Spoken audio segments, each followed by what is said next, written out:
from these other people that when they find you with a t-shirt bearing people power or NUP, they charge you with the either being found with the marijuana or robbery, but not that they found you with the case all the mask of people power or NUP. So they are also there in jail, in cells crying.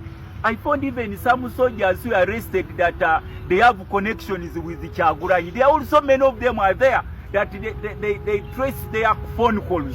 Their phone calls were related to Kyagulanyi's number, so they also detained there. There even comes a time, I got some information there, that some epidemic raids them and they die in big numbers. If you look at their sick bay, and the doctors say, what can we do? And of course they cannot release information from there. They keep it as a secret. Those who die of epidemics because of the big number, they just wrap them in the blankets and take them in the night.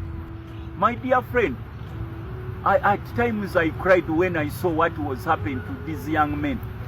Because if I knew if it could happen to me, a member of parliament who is vocal, what about those silent young boys whose families even don't know that they were collected from within the city? Some were kidnapped from within the city, some are kidnapped from different areas, then they drop or they throw them there in Kitalia prison, and they are dying in a bigger number. So I wish the Speaker of Parliament and my colleagues in Parliament could make a prompt visit to that prison. I know how much you fellow countrymen or young men of this country are dying. And I want to know from government, if they think that what I'm saying is a lie, let them allow people to go there. They will know. Let people go there secretively and make some interview with some of the prisoners who are there. They will know that there is something happening being done to Ugandans, but nobody cares. Maybe nobody knows that it is happening to our countrymen.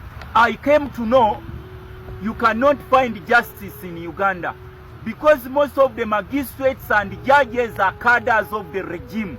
The policemen are cadres of the regime. The so-called the people who are supposed to implement or to give justice to Ugandans cannot do it because they are cadres of the regime, and they fear to give justice to countrymen because they fear Mr. Museveni that he will do something to them.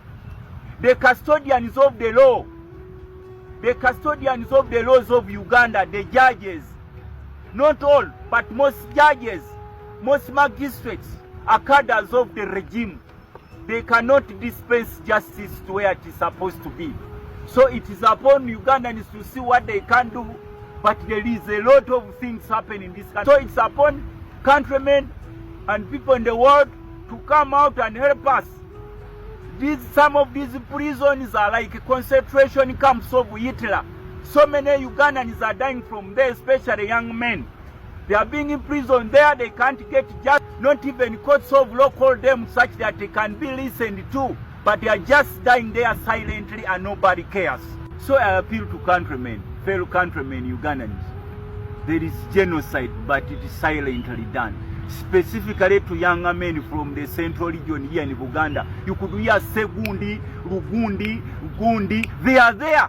Specifically young men from Uganda. There is genocide being done unto them, but they cannot get justice because even politicians who are supposed to go out and see what is happening cannot be allowed to touch Kitalia prison.